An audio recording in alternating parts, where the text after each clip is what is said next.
Eh bien, salut mon petit pote, c'est Ascopo. J'espère que tu vas bien. Moi aujourd'hui, comme tu as vu dans le titre, je veux te parler en fait d'une information que Oda il a lancée sur le Nika Nikanomi. Déjà qu'on n'en connaît pas beaucoup là-dessus. Je comprends toujours pas pourquoi Luffy il dit toujours Gomu Gomu no Mi et il dit pas Nika Nikanomi. Je pense que lui-même, je sais même pas s'il est au courant de son nouveau pouvoir, tu vois, limite. Parce que franchement, est-ce qu'il était capable de faire avec? C'était vraiment quelque chose d'impressionnant. Mais j'avais l'impression en fait que Luffy, il exécutait des techniques sans réellement savoir ce qu'il faisait.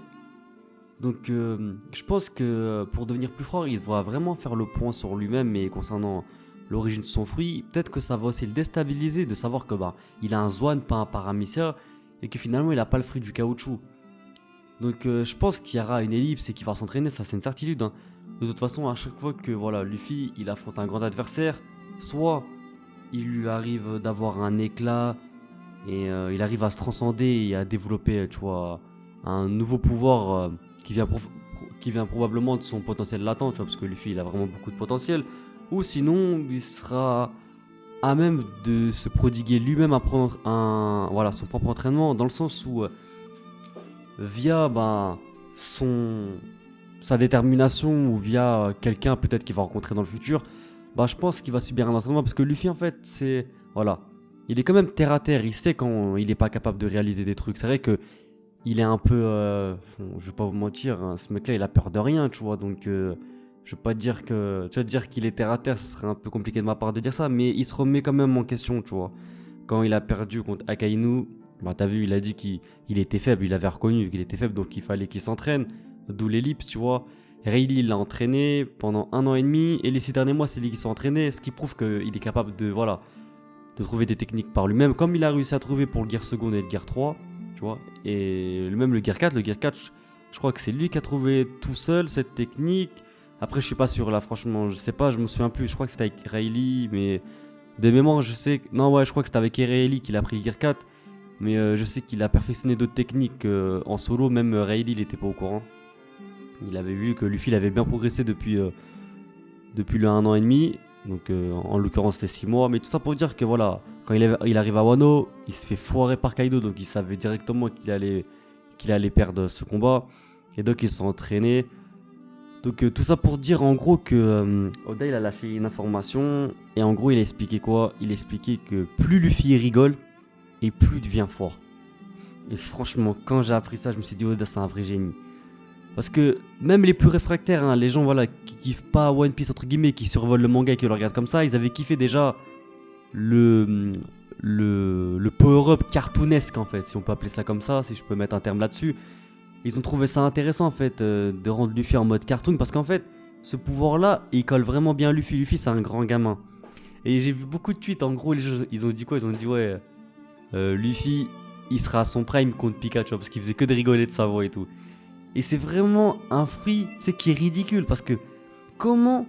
En fait, le truc c'est quoi? C'est que je me dis, en fait, ça paraît simple, tu vois, juste de rigoler, mais je pense qu'il doit avoir d'autres critères. Je pense que ça doit vraiment être sincère le rire, je pense pas qu'il doit se forcer, tu vois. Mais je pense que c'est un fruit des mots difficile à maîtriser alors. Parce qu'en fait, tu dois rigoler, et en général, tu vois, quand tu essaies de te transcender et de dépasser tes limites, t'es jamais heureux, t'es toujours vénère, t'es toujours en colère. Dans tous les mangas, c'est comme ça, que ce soit Gon Super Saiyan 2, et même dans la vie de tous les jours, tu vois. Si t'arrives à développer tes forces, à te transcender, c'est quand t'es vénère, qu'on t'a fait un coup de crasse ou un truc comme ça.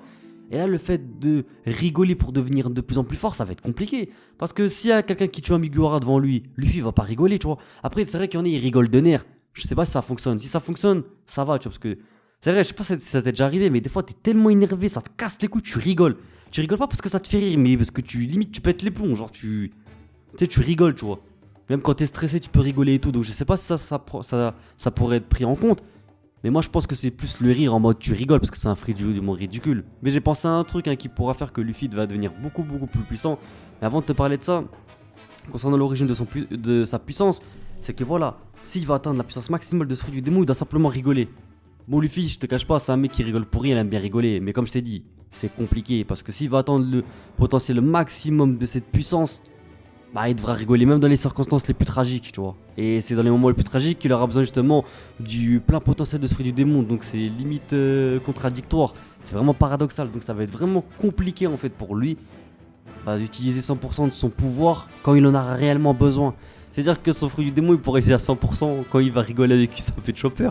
Mais là, il en a pas besoin. Et quand il va revoir Akainu, la personne qui a tué son frère, quand il va voir Barbe Noire, la personne qui est à l'origine justement de l'exécution de son frère, ou même plus tard, hein, tu sais, quand il arrivera à la Grande Guerre et qu'il devra justement sauver peut-être, tu vois, je sais pas, une île, sauver des gens, bah, il pourra pas rigoler, il sera en colère, on a vu. Luffy, justement, il arrive à être puissant quand il est en colère et quand il se vénère. T'as vu, contre Bellamy, il l'a détruit à un coup de poing parce qu'il l'a mis en colère. Contre Lucy, quand il était vénère, il a réussi à se transcender. Et donc là, ça va être paradoxal de savoir que les moments où Luffy, bah, il arrive à utiliser son plein potentiel, là, sous le coup de la colère, bah là, il pourra pas le faire. Donc qu'est-ce que Luffy va devenir en fait réellement? Est-ce qu'il arrivera justement à contrôler ses émotions? Après moi je me dis quoi? Je me dis que si c'est pas son adversaire qui arrivera à le faire rire, bah c'est Luffy justement qui arrivera à se faire rire lui-même. Parce que je sais pas si t'as vu avec ses techniques, il fait ressortir ses yeux comme tu sais les dessins animés Tex Avery et tout. Donc je pense que c'est lui-même qui arrivera à se faire rire grâce à ses techniques. Et donc voilà, ma théorie c'est quoi? C'est que Luffy il va développer des techniques en fait qui va lui pousser à lui faire rire. Et c'est vraiment drôle en fait, dans le sens où voilà, Luffy, je sais pas, il va faire par exemple des techniques avec des grimaces, où en gros il pourra se voir, tu vois, il pourra, je sais pas, tu sais, Luffy maintenant il peut faire ce qu'il veut comme pouvoir. Il pourra faire par exemple un point, tu sais, qui avait en gros qui se transforme avec la tête par exemple d'Usopp, tu vois, en mode troll, ou je sais pas, tu sais, c'est vraiment loufoque en fait, justement. Et je trouve que c'est bien amené de la part de Oda parce que ça n'a jamais été vu dans les mangas. D'habitude, voilà, tu vois, par exemple, je te cite par exemple Dragon Ball Z, tu vois, Gohan qui se transforme en Super Saiyan 2, c'est quand il est en colère. Goku qui se transforme en Super Saiyan 1, c'est quand il a perdu Krillin et qui s'est transformé. Tu vois, c'est d'habitude, on a l'habitude dans tous les mangas de voir le personnage principal qui se transcende lorsqu'il est sous le coup de la colère. Mais là, de voir Luffy développer des techniques sur un ton humoristique, justement, bah là, ça va vraiment être marrant. Parce qu'il va faire des techniques qui vont nous faire rire et qui vont lui faire rire par la même occasion. Peut-être que, je sais pas, il pourra transformer sa voix, tu vois. En gros, il va dire le nom d'une attaque, il va rigoler en fait, et ça va rendre la technique beaucoup plus forte. En fait, c'est tellement original que c'est vraiment lourd. C'est-à-dire, il va dire Gomu Gomu no, par exemple, en gros, ou Nika Nika no Mi, pistole, tu vois. Et il va prendre, par exemple, il pourra transformer, par exemple, pour mettre la voix de Pika. Donc, quand il va donner de la technique, il va rigoler. Et le temps qu'il rigole et qu'il lance l'attaque, parce que c'est un homme limite, on va dire caoutchouc, tu vois. Et ben, le temps qu'il rigole, peut-être ça va augmenter la puissance de son attaque. Tu sais, on peut penser à plein de trucs, tu vois. Mais moi, je pense plus que le futur pouvoir de Luffy, en tout cas, son futur power-up, il va être lié à des techniques marrantes qu'il va conceptionner. Parce que Luffy, tu te rappelles contre Crocodile, il avait fait l'homme ballon, tu vois, ballon Luffy, jeter de l'eau et tout. C'est des trucs loufoques qui collent à Luffy. Et je parlais de ça avec un pote à moi, et il me disait, ouais, le fruit du démon, bah, de Luffy, il est trop cheaté en fait, il est trop puissant, il est trop fort. Il peut faire ce qu'il veut, il peut prendre l'éclair, il peut faire du feu, tu vois, il peut tirer ses membres, il peut faire ce qu'il veut, tu vois, Luffy maintenant. Il peut mettre un point, il peut attraper, il peut augmenter sa taille, il peut faire des trucs de malade. Mais moi j'ai dit à quoi mon pote? J'ai dit mais il y a que en tout cas dans le mode One Piece, il y a que des personnages comme Luffy, Usopp qui peut utiliser le plein potentiel, même Baggy qui peut utiliser le plein potentiel de ce fruit du démon. Mais tu donnes ce fruit du démon à un personnage comme Mihawk, un personnage comme Akainu, je te jure qu'il pourra rien en faire, même comme Barbe Noire. Tu vois, il pourra rien en faire de ce fruit du démon. Parce que ils ont pas assez d'autodérision en fait pour pouvoir tirer le maximum de ce fruit du démon.